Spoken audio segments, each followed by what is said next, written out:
Welcome everyone. My name is John Horsch. I'm a sales expert with North Sales in San Francisco. I will be the moderator of our panel this evening, our conversation about the 2025 Transpac. It is obviously incredibly fitting that we're here tonight, 3 months from today. On July 1st is when the first fleet sets off. So great to have everyone here for this conversation. And we'll get started. We have a pretty crack panel joining us tonight from North Sales.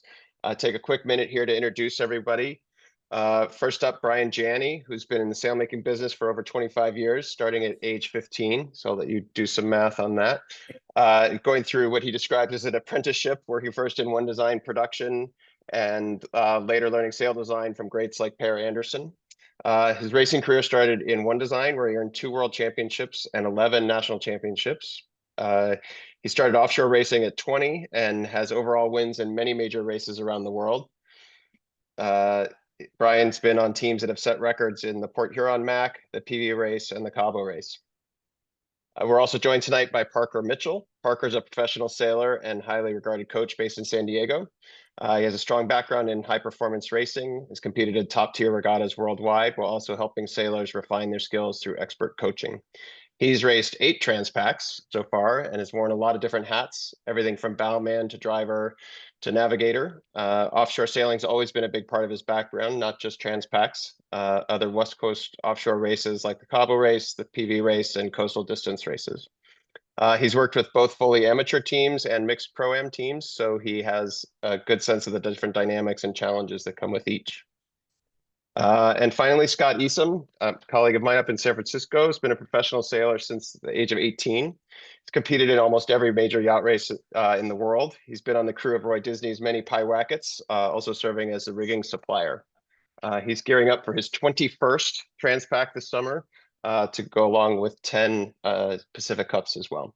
So really excited to have this panel here to share some expertise with you and also to be available to answer questions.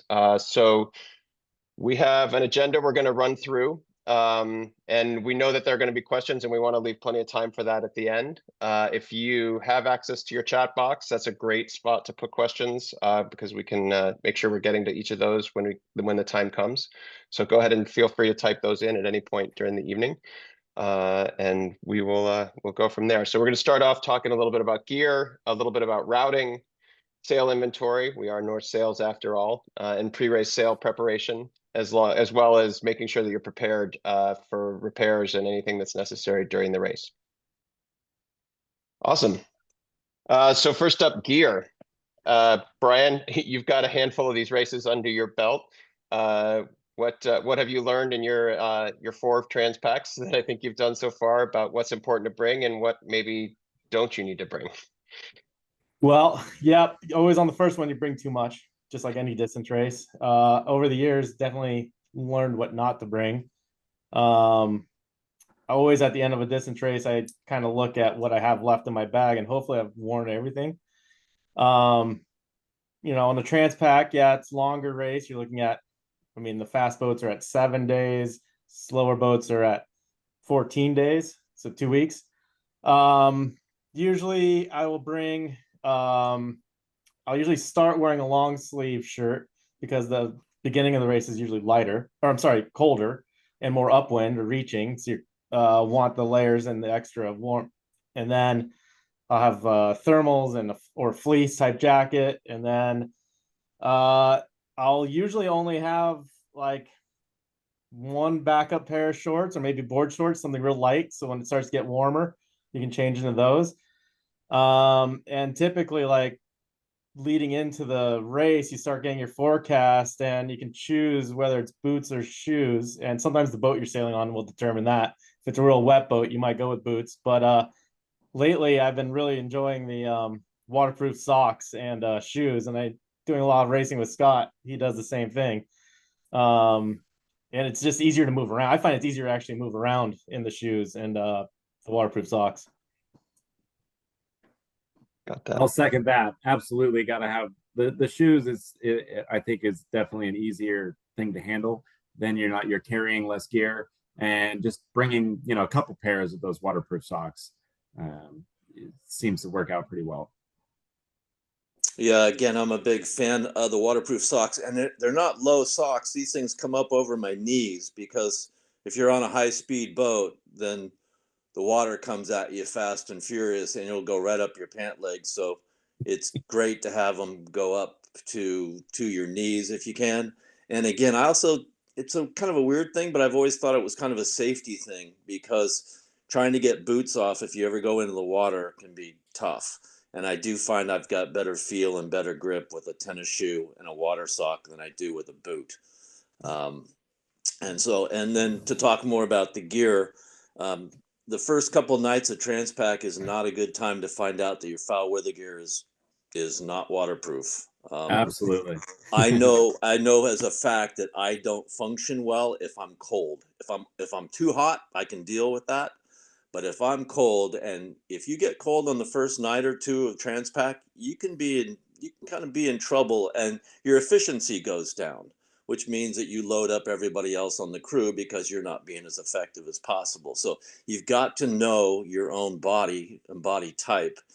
And again, I would rather be too warm than too cold, and being dry is absolutely critical. So if you think your foul weather gear is a little bit iffy, or if your boots or your socks, your water socks, all these things that you thought were fine, just upgrade so that you're comfortable when you're out there. I really think it's important. Cool. Brian, could you touch briefly on the topic of safety gear? Obviously, the requirements for this race are a little more rigorous than your average Yeah, sailboat I race. mean, it doesn't matter if you're on a heavier like cruising class boat or a light TP52s type boat. Weight adds up quickly. If you think about just the safety gear alone, between the water, harnesses, tethers, emergency food, all that kind of stuff, like each Life person you raft. need for each person, it all adds up very quickly. So just having the conversation with your team and saying, hey, the boat is providing the life jackets and harnesses. You don't need to bring your own. We already got the rearm kits, all that kind of stuff. Just finding out what's already going to be at the boat. And in fact, when Scott and I sail together, like on the Pyewacket, and then they go grocery shopping, they get a fresh tube of toothpaste, and we all just share the same tube of toothpaste instead of 10 of them coming. You're fine not using your brand for 1 week. You'll be okay. Same thing with sunscreen, stuff like all that type of stuff. Back to that. The Pyewacket actually puts out a list of all the stuff that will be supplied by the boat, so that you're not bringing extra gear on board. Again, the toothpaste is an excellent example, but we don't need 20 tubes of sunscreen and all the other things that can be duplicated with people bring their own stuff. So it's really important. It keeps the weight down, keeps the clutter down too at the same time.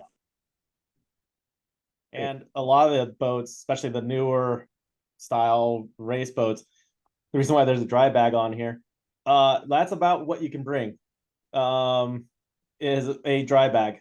And so what I'll do is sometimes get the gallon Ziploc bags, and you got your, Kathleen shirt can squish down pretty small, so can a fleece. And you put them in Ziploc bags and get all the air out. You can actually fit a lot in an 8-liter bag or 10-liter bag. You'd be shocked at how much extra space you can have in there. Most of the pro boats, they don't count your foul weather gear, doesn't have to fit in there, but basically they're like, this is all you get. Don't, you can't exceed this type of thing. Another good tip on that, what I've found is, again, having the same limitations on space. The Ziploc makes these great little vacuum bag kits, and even the little pump is about this big. And you can, before the race, you can use the vacuum, pump out your stuff. You can put in more gear, and then you have this little tiny hand pump that you can fit in your bag easy. And especially with your dirty clothes, you put that in one of those little vacuum bags, suck that thing dry, and boom, all of a sudden, again, you haven't wasted space, and you don't have your dirty clothes all mixed in with your clean stuff. And here's the Cat 3 Pro move. In the Ziploc bag, I like to put a sheet, dryer sheet in there. A dryer sheet, yeah. And then, so as you put your dirty clothes in there, I'll tell you what, 7 days of a Kathleen, it starts to smell a little bit. So it keeps everybody else from getting upset when you open up that Ziploc bag. Yeah. Awesome. Cool. All right. Well, a lot of pro tips there. Thanks, guys. Changing course. See how I did that a little bit here. Parker, you've done this race as a navigator. Talk a little bit about routing and how it factors into pre-race planning and also just course management. Okay, so we have a few segments of the race, right? You know, a lot of it, the first one is obviously we got to get to the island. Then the next is, you know, how do we get offshore, right? Are we diving south? Are we staying rum line? Where is the breeze going to take us? Okay, so making sure that our navigator or our team is really paying attention to the weather patterns, where the high is, and you know, any potential influence of tropical storm systems. We've had that in years past where routing has all drastically altered because of a tropical storm. Again, the big thing is, you know, where is the ridge, right? Where is the high, or, you know, how south are we going to need to get without sailing unnecessary extra miles?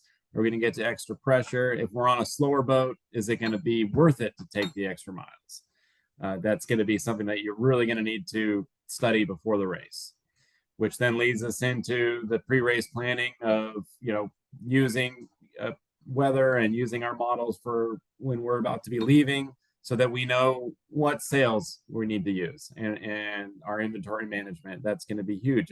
Obviously, we're all limited on space, and you know, sails start to add up. So making sure that we really have a nice plan going forward of what and the amount of time that we're going to be using each sail, and is it going to be worth it to carry that sail. And the next one is merely making sure we're optimizing for VMG running, right? The good portion of the race is obviously downwind. So we need to make sure that we are really making sure the boat is set up to go downwind fast. And also before the race, right? And during the constant reevaluation, and the weather's changing all the time. Make sure our navigator is really on point. Yes, I know data can be expensive, but a lot of times now with everyone having Starlink, this should be a pretty easy one for the navigators to always be updating their weather and making sure that we are sailing the smoothest route to Hawaii. Cool. You touched on the ridge. There's a question in the chat. Can you better define how to locate the ridge of the high? Well, that's going to be in a lot of your weather models, right? When you're especially downloading with Expedition, you're going to see the edge of the high, depending on the isobars, right? The space between it, making sure that we're not getting too close. You know, we want to try to skirt the high as close as we possibly can, not getting above the ridge too much. And that's going to be sort of all well defined in your weather maps when you get them before the race. Scott, Brian, anything you want to add to this? Just thinking about routing and pre-race planning. Yeah, we just have the luxury of having Peter Eisler, who is very good, and I really, it's not my department. He picks the course. I try to work as hard as I can to go that direction, but it's so much information nowadays. It's a lot of information, right? We're taking averages of multiple models.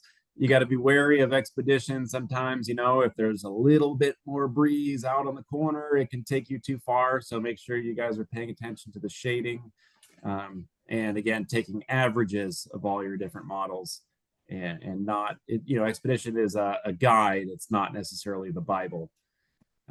That's one of the things I've learned over the years is that navigators, when they're running routes maybe 2 weeks in advance, and yes, the grids are not as accurate then, but what I've learned in talking to them is they're looking for consistencies. And like, okay, from day to day to day, hey, a lot of the models are saying you're diving here, jibing here, whatever it is. And as a sailmaker and usually a trimmer, I'm usually looking for the consistencies in the sails. So I'm looking for, I don't care about how many days or hours it's going to take to get there. I'm looking and usually at like, the wind angles and wind speeds. Like, is that part being consistent? Because that's going to help you then look at your sail crossover chart and choose the better sails to bring. Well, how's that for a segue? We are a sail making company after all. Talk, Brian, a little bit about the crossover chart and how that gets used both in planning before the race and then also responding to conditions. So after every race, like during the race, I usually am taking little notes about when we've changed to a sail. Did we feel good? Did it not feel good? Were we having to work extra hard or versus the previous sail we had up?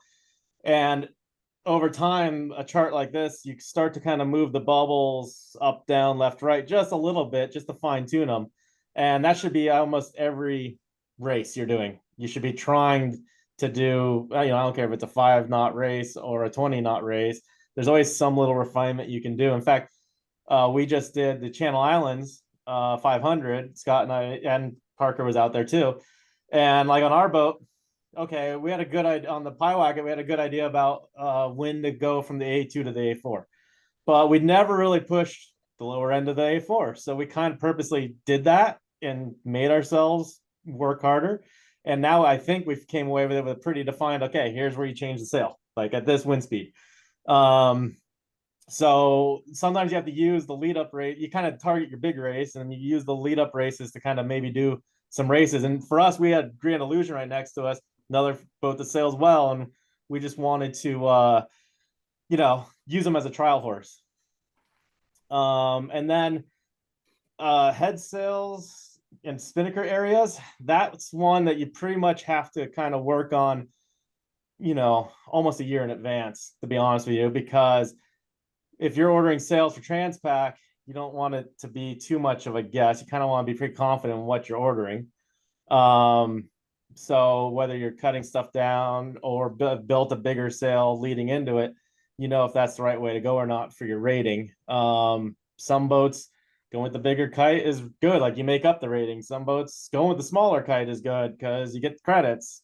And then, like I said, on the reaching sails, it's just looking for the consistencies leading up to it. Like, are you bringing your blast reacher? Are you bringing, all the stay sails? Just, what, if it's only going to show for an hour, do you not bring that sail? Use a Genoa barber hauled out for that extra hour before you go to your A3 and save 100 pounds on the boat. Those are the kind of discussions we have as a team leading into it. Now, really developing that sail chart is huge. Like you said, the race we just had, our sail chart was definitely not developed. We put up the wrong sail, and we were completely out of control and ended up having a wicked wipeout and shredding a spinnaker. So really knowing what sail to put up at the right time. Again, and having, this race, the majority of the race is in the A2, for non-symmetrical boats.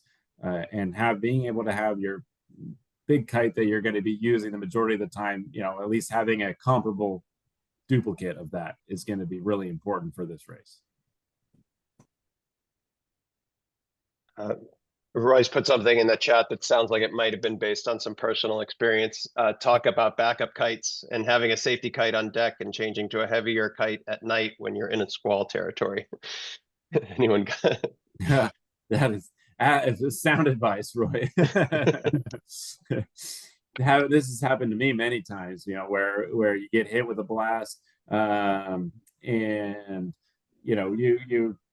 you're not set up for it, right? You've got, okay, it's been a beautiful day, it's A2 conditions, it's windy but totally manageable, and then all of a sudden, the squalls are on the horizon. We don't change, the 35-knot gusts come in and we're completely out of control. Or if the sun's coming down, right? A lot of time, when the sun's coming down, if we know it's going to be a squally night, that's something that we want to talk about beforehand. And we want to make sure it's going to be better in the long run to change to the heavier kite for that, especially with, a little bit less experienced teams. It's always better to err on the side of caution rather than staying with your big sail or your lighter sail up that maybe you've had a great day with, but as soon as the night comes in and all of a sudden you can't see as well, things happen, and things blow up very quickly. So you want to make sure that you're, prepared for that. Having the heavier kite up, it's not going to really slow you down that much, if any, and boat's going to be more stable for you. Right, and there's a different mentality when you're doing a ocean race. When you're offshore coastal stuff, the 5-minute rule is in effect. If the wind does a certain thing, if it shifts, if it rises, if it falls, man, you're banging on the changes right away. In the ocean race, like Transpac, it's the 15-minute rule, which can turn into the 30-minute rule. You don't Yeah. have to be yanking sails up and down, unless, of course, here comes a nasty squall and you're going to blow up your best runner. Don't do that. But you can think about it and, think it through, give it some time to make sure that you're doing the right thing rather than having to do multiple sail changes because the wind that was up for a little while or down for a little while has gone back to its normal situation. So when a cloud passes or something. So maybe that's the Paiwaka crew because most of us are a lot older nowadays, so we're a little more hesitant to make quick decisions. We give it the 15 or 30-minute rule before we do anything rash. Yeah, The other thing to do is make sure that your instruments are calibrated, because all of your sail charts and your polars and all these things that you're trying to use are based on your instruments being calibrated properly. And I think before almost every race, I think it's safe to say that we spend time making sure, reaching back and forth, tacking back and forth, that our instruments are accurate. Because a lot of the decisions that you're going to make regarding sail changes or sailing angles are based on your electronics. So if they're not calibrated properly, then you can be wasting a lot of time and distance.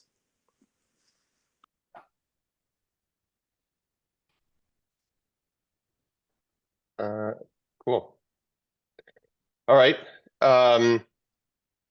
Any other additional thoughts on this before we move on? No, I just saw a question pop up though. Okay, let's see. Heavier IOR boat with both asymmetrical and symmetrical spinnakers. What have you seen as the most beneficial for Transpac?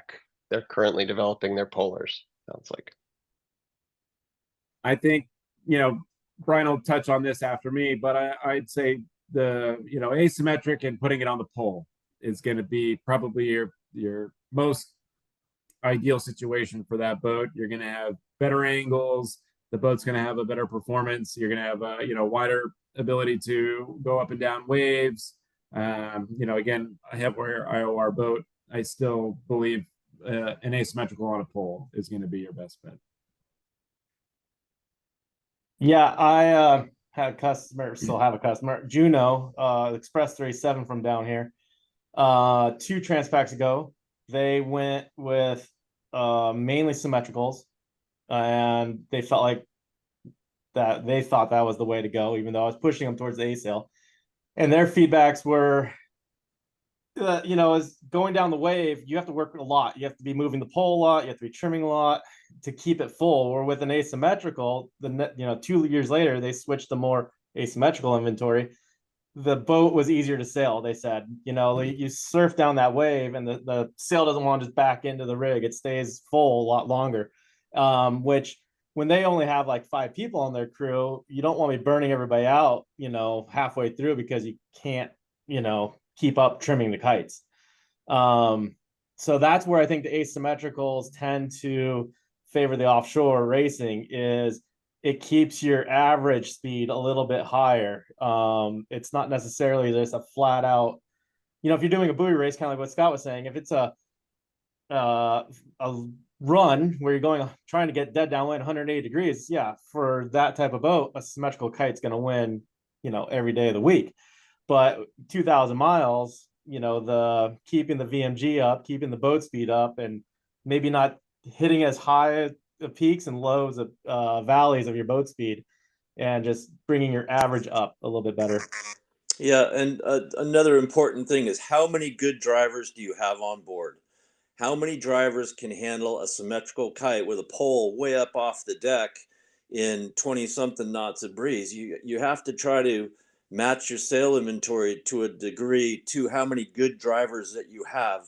An asymmetrical runner, an A2 with a lower pole, will oscillate less, and you have more of an area to drive around and not crash.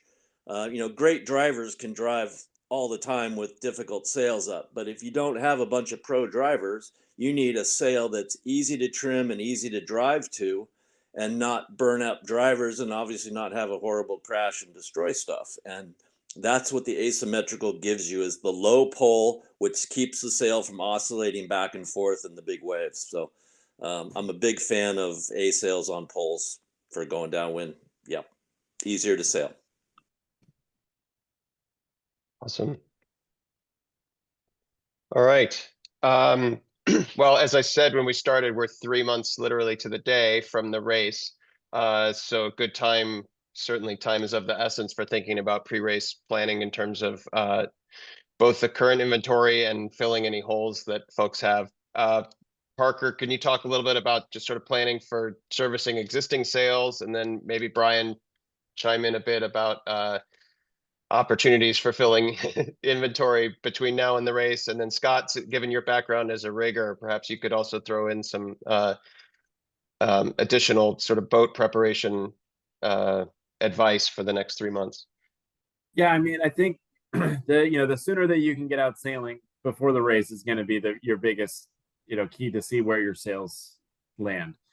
Getting them into the loft, wherever your local loft may be, bringing them in, letting them at least go over the sales, taking a look, or again, if you need to do it yourself, the sooner that you do this, the better, and not waiting until the week before or 2 weeks before, and you find out that there's a problem, and then all of a sudden your local loft that might be swamped with other people who are doing similar things, and it might be a super issue of getting your items done in time. So I'd say the next time you go sailing, take pictures, go really inspect your sails, or if you have a lay in your next adventure, bring them over to your loft and have them check it out.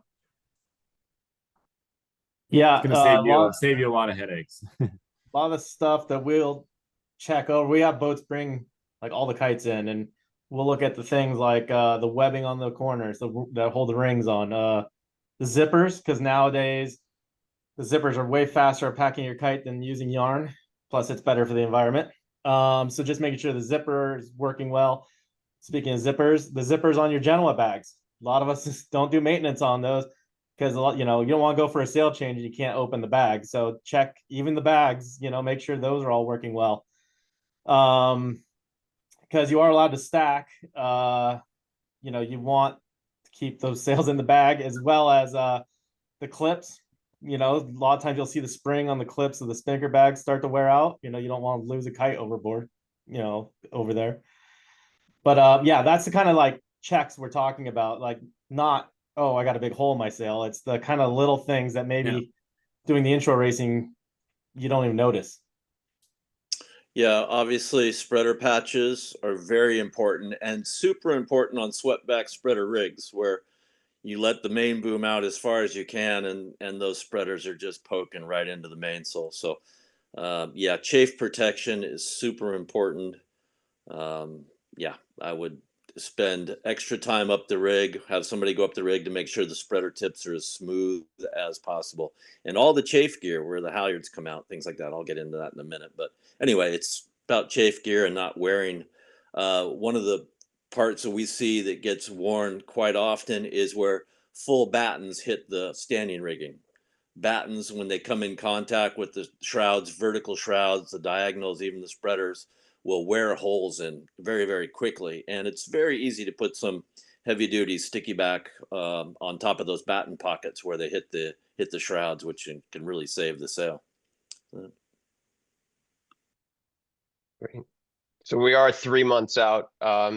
Brian, any opportunities for if people do feel like there's a couple sales they need to fill their sail chart out? This is gonna sound scary, but really what's driving the timeline and the order isn't so much our production. It's in the NOSA race, there's a requirement that you have to have any like temporary certificates. So what they'll let us do is provide a temporary certificate based off of the design cut card for get your ORR certificate. But then only a couple weeks after that, we have to give them the official measurement cert from when the sail is built.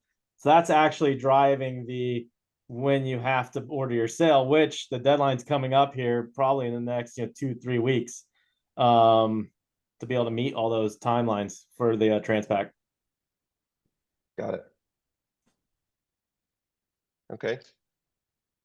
See, good thing I joined this webinar. Okay. So the ocean, as we said here, is hard on sails. Parker, talk a little bit about sort of what would what people ought to be thinking about in terms of preparation of a repair kit to have out on the boat, and then also how they might go about getting some of these supplies. Well, the good news is that we do have a lot of these pieces for sale that we can help you out with. Having really good shears, right? Having a nice little splice kit also helps too. And then having the correct, whether your spinnakers, your jibs, your main, the various materials that you have on your boat, being able to, come ask us, we can get you little pieces of that and help you out. Having a good roll of seam stick, which is the double-sided tape, so that you can put repairs on. We also, there's a few different types of glues that you can use. Dr. Sales is a good one. Loctite makes a version. And again, email any of us if you want to get a kit or an idea of what to put in your kit, and we can sort of go over the specifics that you might need for your current sail inventory, because everyone's is going to vary a little bit different. But everyone for spinnakers, having extra pieces of the nylon, having sticky back, having some of the glue, having the seam stick, and then having like a good thing of rubbing alcohol and some wipes to help really keep the sail dry. If it's wet and you're trying to do these repairs, you're going to really run into some problems. So make sure you have a good good little section of that with some dry towels and rubbing alcohol. Yeah, so the other thing I just want to add to that is, even if you have an existing sail repair kit, look it over, because sometimes some of the sticky backs, like background, the adhesive can, let's say it's been in there for 5 years, start to wear out. And whatever bag you have it in, you might have bought a dry bag, but maybe sitting in the cubby, rocking back and forth, tack to tack, you wear a hole in it, and then the stuff isn't staying dry anymore. I've seen that before, or it got a tear because the scissors accidentally poked through it. The kit here, you can, like Parker said, there's rags in a Ziploc bag, keeping them dry. There's the rubbing alcohol, spray glue, double-sided tape. These scissors here, they're really good. This style here with the red handles, they're really good at cutting through things like the Kevlar that we would use for spreader patches, the sticky Kevlar, or even spinnaker material, that light of stuff. You can get stuff like that on Amazon pretty cheap, and they work really well. Having extra zipper cars, there's a straight edge knife there, box cutter knife, because cutting the material straight lines, it's just sometimes little stuff is easier. But on that note, look at a rigging kit, your boat building kit you have on board, and your sail making kit, and eliminate the duplicates. You don't need scissors in all 3 kits. You don't need extra rags in all 3 kits. That stuff like that. We'll go through and look at where's the overlap and pull that stuff out. And even offshore, that glue, it's great. But sometimes, again, this is messy, but it's 5200 quick dry, does cure in moisture still, and it is great for doing sail repair stuff. A lot of people might respond and say, well, then that destroys your sail. Well, let's be honest. If your sail is torn in half and you're patching it together, you're kind of already down that road already. You're just trying to get in the one piece and back up in the air. So the fact you can't take the patch off after you put it on in the water, you're kind of dealing with that after the race. You're trying to make sure you're staying in the race. My best story about that was a couple Transpacs ago. We blew the head out of the A2 operational error, and so I spent at least 5 hours putting the head back in the sail with glue, hand stitching, webbing, everything I could find to put it back together. And we put it back up, and it was flying for a while. And I asked one of the guys, Daryl Whistling, I said, I wonder how it's doing. So he gets out the drone, because we have a drone, and he flies it to the top of the mast, and he gets a close-up of the repair. as I mean, the drone wasn't 3 feet above the top of the mast. We're doing 18 knots through the ocean, and he's looking at it. He goes, "Yeah, looks good. Okay." We brought it back down. That was that saved the whole trip up the mast for Robbie Kane. But that was that's an awesome way to do it. Very cool. All right. Well, we've come to the end of our prepared sections. We've definitely taken a few questions already. If you have any others, now is your chance to throw them in the chat while we've got everybody here and can address anything that you've got. I saw one from Roy Pat, and he wanted to know about, or he wanted to discuss, if you got an A2 up, what's your next sail? And it should be up on deck. It should be ready to go. It shouldn't be under the stack. You should always have your next sail ready to go. And so this is something that we do quite religiously, is what's next in case something happens, so that we can minimize our downtime if we have a problem.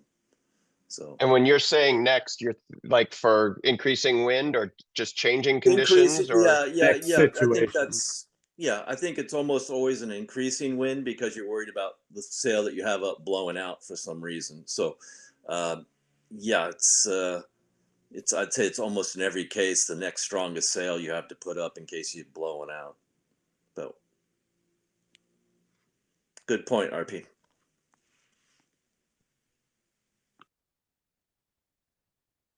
So we talked a little bit, there's a question here. We talked a little bit about using the asymmetrical kite on a pole. What is any advice in terms of what that might mean in terms of ratings, or I suppose whether it's worth it? There's no like, because ORR is a blind rule, so the formula isn't published. You can run trial certificates, and then you could put it on there and take it off. But think about it this way. So it's a VPP rule. So if you put a sail on your certificate that says you're better at 150, well, it's going to make you a little bit faster there. It's going to think a symmetrical is going to be better, probably 150 to 170, let's say. So I think it's a lot of boats don't carry both. They go with one style or the other. Very few, I should say, go with both. So I kind of would lean one way or the other. And that would minimize your hit. Just from a rigging standpoint, when you use a combination of A sails and S sails, it's two complete different setups, sheet-wise and guy-wise. With a regular conventional symmetrical, you have a 4-guy that's attached to the tip of the pole. But when you're asymmetrical, you have a snout line, tack line that's connected to a piece ring, which is attached to the tack of the sail. And then you have 2 after guys that come off of that. So it's not an easy transition from one setup to the other. It can certainly be done, but you just have to know it is 2 complete setups that it's necessary for those 2 different sails. So there's a question from a first timer just looking for some additional advice. I know we've talked a little bit about clothing, shoes over boots, possibly waterproof socks, dryer sheets. What other, if you can think back to your first Transpac, other than maybe taking less gear than you thought you needed, what else can you guys offer up to first timers? Yeah, So go ahead. Go ahead. No, my first Transpac, I didn't bring enough gear, and I was freezing, and it was awful. So then after that, I made sure that I always slightly overpacked, and then that's sort of when I figured out those vacuum bags. So yeah, do not underestimate being cold, because like Scott said, if you are uncomfortable, you are now putting pressure on your other crewmates. If you don't have the right gear, you're not at high efficiency, and you are detrimental to the team. So again, if you need to pack in a couple extra pounds of gear to make sure that you're okay, find a way to fit it into your bag, right? Again, usually your Fowlies don't need to fit into your bag, but vacuum bags can also help get those extra pair of thermals, or even maybe start the race wearing those thermals. That's going to be pretty crucial to your overall success of the race. I'm a big fan of sun protection. So all the gear that we have is UV clothing, has some degree of UV protection. Head socks, super important for two reasons. One, they keep the sun off your face. They also help keep your hat on. Definitely have an extra hat in case one blows over the side, unless you didn't put a lanyard on it. A couple pairs of sunglasses. If you wear glasses, you always have to bring an extra set in case you lose one over the side in the heat of battle. I wear sailing gloves all the time, and sometimes it's not even if I'm doing the crew work on the boat, not running the middle. I do it for sun protection on the back of my hands, and so those are the things I really do worry about after all these years is the amount of sun that you're going to see during this race if you're lucky. And so again, head socks, hats, glasses, and gloves just to protect your hands after that. Yeah, the extra pair of sunglasses too. Yeah. The hat one, that's a big one because, well, here's an anecdote. What was it? The 22 Pacific Cup. We're on the Volvo 70 Pyewacket, and we got outside the Golden Gate, go to do a jib change. I'm up on the bow helping Hank on the J2. Puff wind comes, hat comes off, and I forgot to pack a second hat. But I didn't feel so bad when I got to the back of the boat. And Kyle Langford, who had just finished doing a Volvo, also lost his hat in the same maneuver. So there were two of us that didn't have a hat for the next 5 days, 6 days. But I had one of those socks, so I wore it over my head and, kept the sun off me. But yeah, extra hat, extra pair of sunglasses are key. And one more thing is, if you're going to, a large brimmed hat is great. A floppy large brimmed hat is useless. You want, there's a company out there, you guys would know it. They have advertisements of the powerboat guy going 60 knots and his hat staying on. Not everybody needs that kind of speed, but a stiff brimmed hat is a really good thing because it'll protect your neck, your ears, and your nose to a point. But a floppy hat is no damn good at all. And so don't waste your money on that. The other thing is making sure that, again, for do's and don'ts, right? Make sure you have enough food and enough backup food. I was doing the Pac Cup in 2014, and we lost our rudder. It sheared off and sank. So all of a sudden, a 9-day race turned into a 14-day race. And, we absolutely were completely out of food by the end of it. And we were, we limped in as best we could with our makeshift rudder using the boom, but we had we were down to protein powder at the end of the race. So make sure you got that you do have enough extra bits of dehydro or some sort of emergency kit along with your emergency water, so that you're not running out of food for if something does come into play. You are out in the middle of nowhere, right? Awesome. All right. Well, we want to thank you all for taking the time to chat with us tonight. We hope this has been a beneficial sharing of experience and information. Contact information for everyone on the panel, and I just want to say thanks to you guys. I mean, the combined wisdom and experience you guys have is pretty impressive. So really grateful for you guys taking the time to share with us, but also. This is what we're here for. This is the kind of experience that you can get from experts at North Sails. So our contact information's here, and we'd love to hear from you. And any questions, any follow-up, anything we can do to help you in preparation for the race. North Sails San Diego will be providing service in LA before the race as well. So reach out to them if you do have any last-minute service needs. Certainly between San Francisco and San Diego, we can support you between now and race time. So that's what we're here for. Yeah, and if you have any other questions, again, please don't hesitate to check in with us, and feel free to ask whatever you got. Yeah, and hopefully you look like this at the end. Yeah, happy with your Mai Tais. I know. Awesome. I will be. Well, thanks to everybody for being here tonight. We appreciate your time, and look forward to seeing you on the course or on the dock sometime soon.